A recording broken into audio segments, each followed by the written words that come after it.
Alright, so I have Patrick's T-Bird here, and Radiator is currently sitting in there. We are awaiting lower rubbers for the mount. A Sea Donkey has the transcooler lines in. I know he mocked up the AC. It's just sitting in there right now, but I know he got that all kind of in there trying to figure out belt sizes.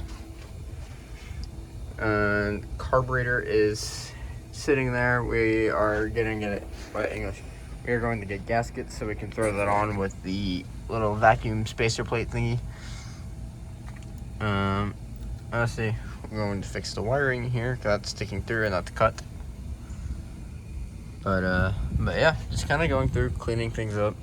Got to get a couple fittings because I know the hydraulic thing for the windshield wipers needs a fitting. He was cleaning up the thermostat housing and overflow tank assembly, which I hate those. Those are stupid. Crank pulley is on there. I know the fan clutch, he did have it on there for a little bit, but he took it back off so he can put the belt on. The belt's on easier. But yeah, kind of little things. Kind of waiting on parts, but yeah, that's where we're at.